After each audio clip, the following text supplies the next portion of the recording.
가기사는 증시 각도기. 네, 안녕하세요. 전문투자 증시나침반 안지원입니다. 네, 잃지 않는 투자 곽상철입니다.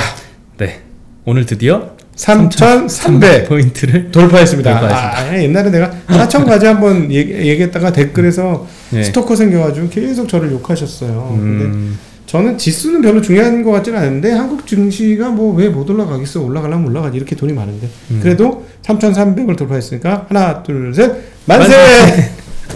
저는 약간 시장이 한 네. 1% 이상 변동이 좀 나아졌으면 좋겠어요. 그렇게 올라야지 뭔가 폭등한 아니야. 기분이고. 발산이야, 발산. 그럼 끝이야.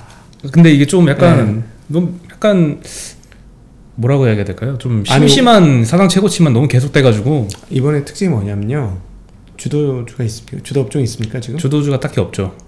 이런 적이 없어요. 이런 적이. 아니 보통 뭐 철강이 끌든가 자동차 끌든가 반도체가 끌든가 무슨 음식료 끌든 뭐든 끌어야 되거든. 그 인터넷이 끌든가 뭐 끌어야 되는데 없어. 그러네요. 엊그저께 끌는 인터넷 죽잖아 지금요. 없어. 아주 이거는 오히려 투자를 오래 본 사람 입장에 굉장히 당황스러운 일이에요. 없어. 과거에는 없었던 일이거든. 그럼 어떻게 해야 돼? 어떻게 해야 돼?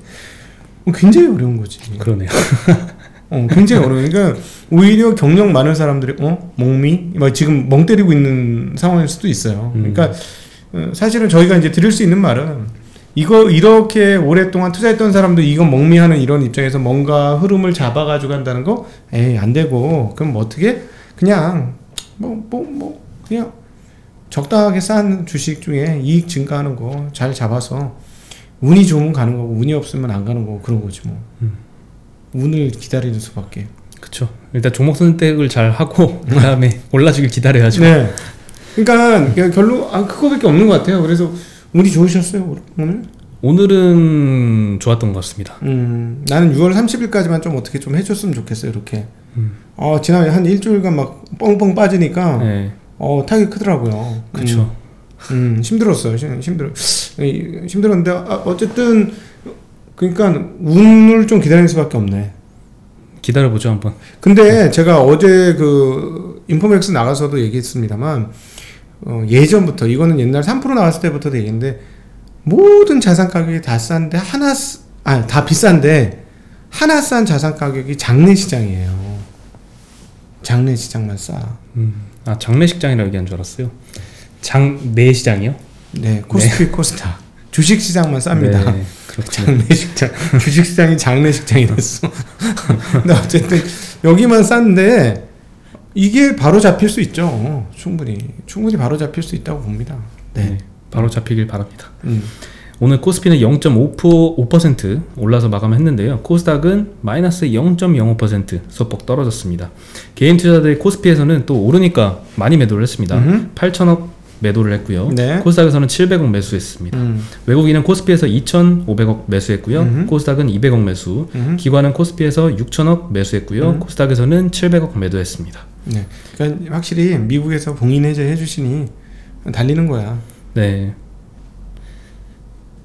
어제 근데 오늘 장은 사실 정말 오랜만에 시장이 연준보다는 한국은행의 발언에 좀 초점을 맞춘 날이었던 것 같아요. 네. 예전에 항상 너무 한국은행을 무시하는 거 아니냐 이런 얘기 했었잖아요. 존재감이 없어. 연준만 뚫어지게 쳐다보고 한국은행은 뭐라고 하던 말던 시장 반응도 없고 이랬었는데 지금 17명 중에 내가 이름 외운 사람이 벌써 한 4-5명 됩니다. 그렇죠. 네. 금통위 위원 이름 아시나요? 이주열 총재도 오래 하니까 알지. 오래 하니까. 네, 오늘 그래서 국고채 10년물 국채금리가 한 80bp 정도 상승을 했고요. 금융주, 특히 보험이랑 은행 업종이 강세를 보였습니다. 네. 어저께 한국은행 이주열 총재 발언이 이제 굉장히 세게 했었죠. 어제 한번 언급드렸었는데요. 내년 물가 상승률은 1% 중반대로 예상이 되는데도 불구하고 이 금리 인상을 추진하는 배경에 대해서 질문을 했었는데 여기에 대한 답변을요. 한국은행의 책무는 물가 안정과 함께 금융 안정도 있다. 금융 불균형에 대한 대응을 소홀히 하면 시간을 두고 반드시 경기와 물가에도 부정적인 영향을 초래한다. 상당히 이제 금리 인상을 연내하겠다는 확고한 의지가 좀 보이는 발언이었던 것 같고요. 네, 어제 그 박정현 그 부장님, 한국 최고의 채권 애널리스트는 8월달 금리 인상할 거라고까지 얘기하대. 네, 몇 말이 그렇죠. 아니고. 8월 얘기도 나오고 있죠. 깜짝 놀랐어. 네. 8월 아니면 뭐 10월에 있을 거다. 9월엔 없으니까요. 그러니까 흉흉한 얘기가 나오는 거야. 8월달 금리 인상한다니까 한국 주식시장 한번 빠지고 간다. 막 등등등 얘기가 나오는데 여러분 빠지든 말든 그거 어떻게 다 맞춥니까? 그쵸. 나는 그렇게 해서 맞추는 선배들 별로 본 적이 없어. 맞춰도 그렇다고 돈 번 선배들 별로 본 적이 없어. 제 경험은 20년 경험 다음에 그런 거 잘 맞춰갖고 돈 크게 벌었다는 형들 선배들 별로 본 적이 없습니다. 그것만 알아주세요. 없어. 네. 별로. 생각보다 이제 거시경제가 나의 잔고에 미치는 영향은 크지 않은 것 같기도 해요. 그럼 그건 펀드나 하는 사람들 하는 거지 뭘. 근데 펀드도 그렇게 해도 되나 잘? 오히려 차라리 그냥 계속 그 적립식으로 하는 게 더 낫지 않았을까 하는 생각 들고요. 근데 요즘에 펀드 가치주 펀드 수익률 장난 아니야. 그쵸. 작년도 언더퍼폼 했는데 올해는 몇 배 아웃퍼폼 하고 있어.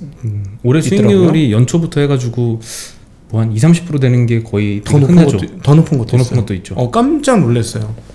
그러니까 그거 왜 조금 죄송한 얘기지만 그 계좌들에 있는 주식들이 작년까지만 해도 쩌리들이었어요.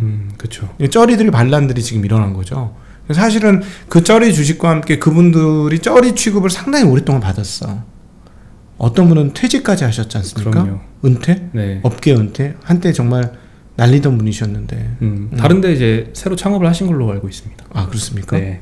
네. 그분이 그렇게 잘생기고 멋있었는데 갑자기 제가 봤잖아요. 이렇게 걸어가시는 거야. 옛날 보셨어요? 아니요, 저희 같은 건물 썼지 않습니까? 이렇게 하니까 너무 작년 연말쯤에, 작년 중반 그때쯤에 좀 너무 안 돼 보이더라고.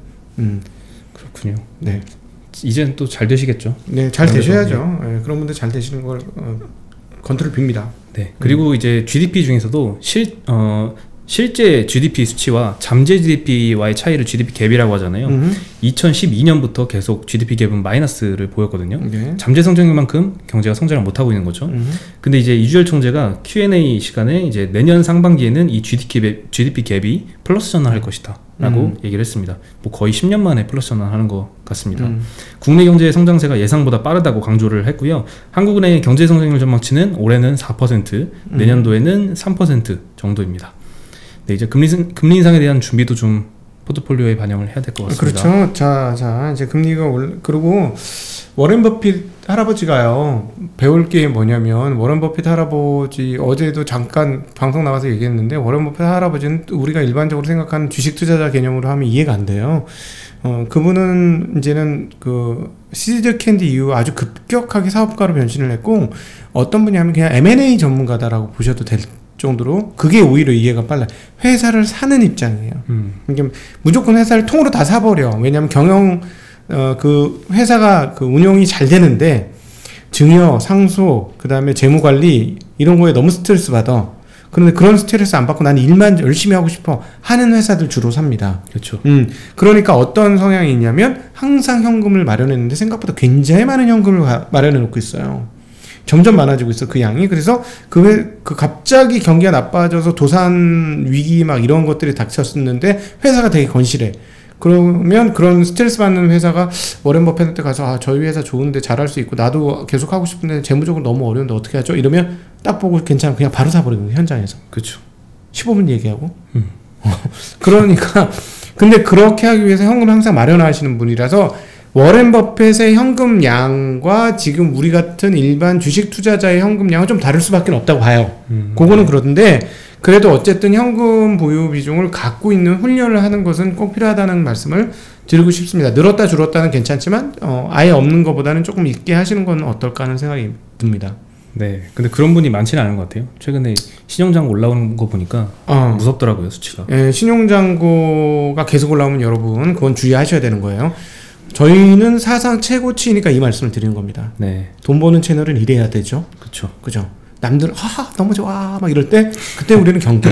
응? 남들 어려워 이럴 때 괜찮아 가 고고 이렇게 되는 거고. 그렇죠. 네. 거꾸로 해야죠. 거꾸로 해야 됩니다. 네. 항상 거꾸로. 근데 생각보다 갈 때 말이 갈 수도 있어요. 그리고 폭죽 터트리는 일이 벌어지면 그땐 진짜 경계. 여기서 폭죽이라는 건 빨간색 양봉 폭죽 빵빵 터질 때 그때 조심하셔야 되지 않을까 싶습니다. 그렇죠. 뭐 제일 큰 폭등은 항상 폭락 직전에 나오잖아요. 올해 어때서 이미 한번 경험했지 않습니까? 1월달에. 그렇죠. 아니 어떻게 그렇게 대형주들이 그렇게 많이 올라 하루에? 그러게요. 그 아주 나쁜 신호예요. 자, 여러분 기억하시자고요. 네. 네. 신용장고 나왔으니까 말씀 먼저 드리면요.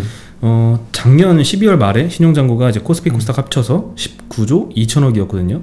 3월 말 기준에는 22조 2천억으로 1분기에 한 3조 늘었습니다.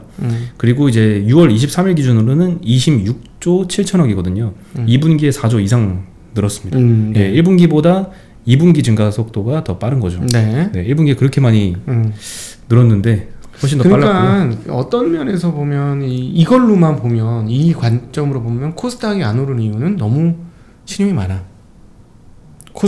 코스피 대비 충분히 그렇게 보여지죠.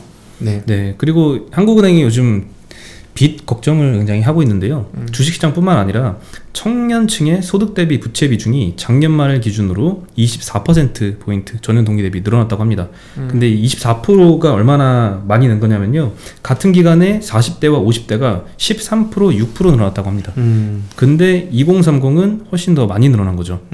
네. 그리고 한국은행에 따르면 대출금리가 1%포인트 오를 때 전체 가계가 내야 되는 이자는 12조 증가한다고 추산을 했습니다. 아무래도 지금은 뭐 대출 받아서 특히 뭐 투자를 대출로 할 시기는 좀 아닌 것 같습니다. 그럼 작년에 했어야지. 그렇죠. 신고가인데? 근데 보세요. 신고가 때 제일 그렇게 많이 하지. 그렇죠. 항상 그렇습니다. 항상. 인간은 왜 그런지 모르지만. 네. 네. 그리고 보험사가 마이데이터 사업에 진출을 한다는 소식인데요. 네. 마이데이터라는 거는 금융회사 등에 흩어진 개인의 신용정보를 한 곳에 모아서 한눈에 확인할 수 있는 그런 서비스인데요. 은행, 카드사, 보험사, 증권사 등의 여러 군데 정보들이 퍼져 있잖아요.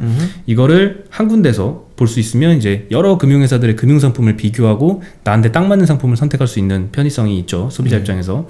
금융위원회가 이제 마이데이터 허가 신청업체 중에서 오늘은 교보생명, 신한생명, KB손해보험 등의 한 6개사의 예비허가를 진행을 했고요. 이런 마이데이터 사업의 사실 가장 큰 수혜는 뭐 카카오페이나 이제 네이버 파이낸셜 이런 강력한 플랫폼을 갖고 있는 업체들이 가장 수혜를 볼 가능성이 많아 보이고요. 근데 그런 업체가 아니더라도 이들한테 이들이 이런 여러 군데 서비스를 한 곳에 모을 수 있는 그런 서비스를 제공하는 업체도 또 있잖아요. 그래서 이 마이데이터 사업은 이제 8월 4일에 이제 시행이 될 예정인데 이때 관련주들도 미리 좀 공부를 해놓으면 좋을 것 같습니다. 네. 그렇죠. 네. 그리고 이제 금융위원회가 이달 말을 기점으로 금융지주의 배당 성향 20% 제한을 했었잖아요. 요거를 종료한다라고 밝혔습니다. 은행주들 좋았겠죠. 예, 은행주들 뭐 배당을 안 할 이유가 없어요, 사실. 1분기에 순이익이 전년 동기 대비 40% 늘었고요. 돈 너무 많이 벌었어. 예, 2분기에는 컨센서스 기준으로 33% 전년 동기 대비 늘어난다라고 추산을 하고 있습니다. 네. 지금은 하나금융만 중간배당 예정 공시를 했고요. 그렇다고 다른 건 안 하는 건 아닙니다.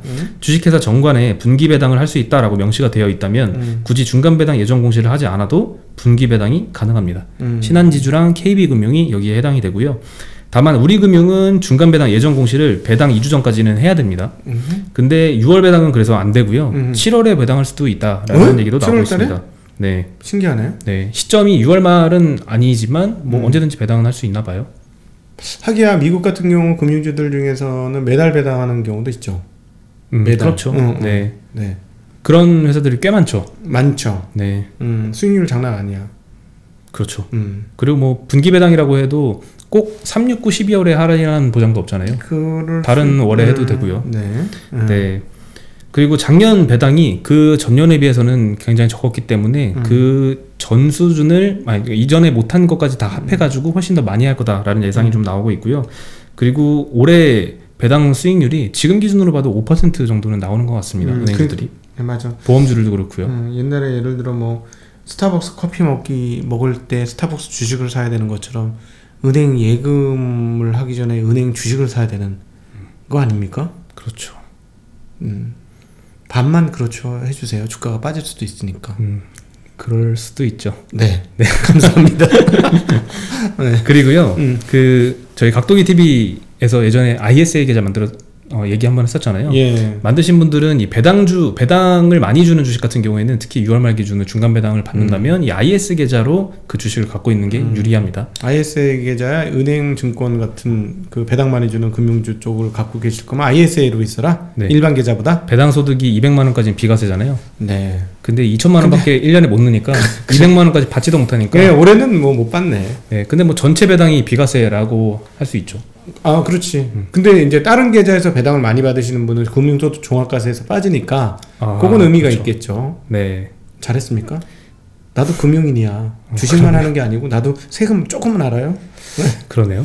야, 우리 금융인 중에 주식 열심히 하다 보면 세금 잘 모르는 경우도 종종 있는데 이제는 이제 세금이 민감해져야 됩니다. 23년부터는 세금을 내니까요. 그렇죠. 네.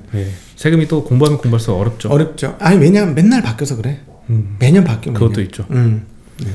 그리고 이제 방역 당국에서 오늘 오후 한 2시 반쯤 굉장히 깜짝 놀랄만한 뉴스가 나온 것 같아요. 셀트리온 치료제가 델타 변이 바이러스에는 효과가 좀 떨어진다라는 발표가 있었고요. 이 발표 이후에 셀트리온 제약이 많이 빠져서 9% 하락 마감했고요. 셀트리온 헬스케어는 마이너스 6%, 셀트리온은 5% 가까이 하락해서 마감을 했습니다. 그러니까 델타에 별로 그러니까. 네. 그리고 사실 오늘 그 시장 초에 한 9시 정도 때 딱 시작할 때 보니까 금융주보다 사실 더 시장의 주목을 끌었던 게 인프라 관련주였어요. 전일 인프라 그게 있었으니까. 네, 인프라 투자 예산 확보 협상 타결 소식이 미국에서 들렸죠. 그래서 수출 확대 기대감에 이제 해운, 기계, 철강 업종 강세를 보였는데 뭐 일부 업종은 진정돼서 마감을 했습니다. 뭐 예산안 규모는 당초 제안했던 2조 5천억보다는 좀 낮은 한 1조 달러 정도로 알려졌습니다. 네. 네. 그리고 넷플릭스가 SK 브로드밴드 상대로 소송을 냈었거든요. 여기서 넷플릭스가 패소했다라는 소식이 오늘 전해졌습니다. 앞서 SK 브로드밴드가 2019년 11월에 방송통신위원회에 넷플릭스와의 망사용료 협상을 중재해달라라고 신청을 했었고요. 네. 넷플릭스는 2020년 4월에 이 중재를 거부하면서 망사용료 지급 의무가 없다는 취지의 소송을 냈습니다. 이 소송에 대한 결과가 오늘 나온 거고요. 넷플릭스의 입장은 뭐였냐면요. 망 관리 의무는 인터넷 제공업체에 있고 특정 서비스의 망 사용료를 요구하는 것은 망 중립성 원칙에 어긋난다 라고 주장을 했고요. SK 브로드밴드는 망 사용료는 기본적으로 유상이고 넷플릭스가 미국이나 프랑스 이런 지역에서는 통신사에 망 사용료를 지급을 하니까 한국에서도 지급해라 라는 입장입니다. 네, 오늘 서울중앙지법에서 결과가 나왔는데요. 넷플릭스가 제기한 소송에 대해서 계약 자유의 원칙상 당사자들끼리 협상해라. 법원이 정할 문제가 아니다 라고 하면서 원고 패소로 판결을 했습니다. 뭔가 그래도 시원하지는 않습니다. 니들 알아서 왜 물어봐. 이거네. 네, 그렇죠. 그러면은 결과가 어떻게 돼야 될까요?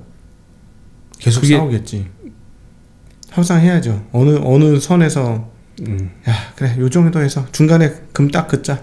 그러면 방통위의 중재대로 결정을 해야 되는지 안 되는지는 제가 잘 모르겠으나 만약에 방통위의 결정대로 망사용료를 지급을 한다면 그럼 뭔가 굉장히 큰 변화 아닙니까? 망사용료 받기 시작하면 대박이지. 그렇죠. 사실 통신사들이 5G 투자를 지금까지 망설이고 못해왔던 이유는 수익성이 안 나와서인데 망사용료를 좀 지급받기 시작하면 좀 상황이 달라질 수도 있지 않을까 싶습니다. 그렇지. 그러면은 큰 적이 얻어지는 거죠. 네. 또 한번 이 이슈도 한번 지켜볼 필요가 있을 것 같고요. 그리고 오늘 한국은행 요건 아까 말씀드렸고, 그리고 크레딧 스위스에서 올해 경제 성장률 전망을 5.9%로 했습니다. 이거는 전 세계 경제 성장률입니다. 네. 내년도에는 4%라고 전망을 했고요. 24일 CS가 이제 하반기 투자 보고서를 발표를 했거든요. 요 내용입니다. 지역별로는 미국이 6.9%, 유로존은 4.2%, 일본을 제외한 아시아는 무려 7.5%나 성장한다라고 전망을 했습니다. 네. 그리고 남아시아 투자 책임자로 있는 레이 파리스라는 사람이 있나봐요. 이 사람 얘기에 따르면 남은 6개월 동안은 주식이 다른 자산을 상회할 것이다 라고 전망을 했고요. 특히 금융과 소재 등의 경기순환주를 추천을 했습니다. 아시아 가운데서는 특히 한국과 태국 주식을 사라라고 추천을 했고요. 이유는 반도체 부족 그리고 리플레이션 트레이드에서 수혜를 볼 수 있다라는 전망이 그 이유입니다.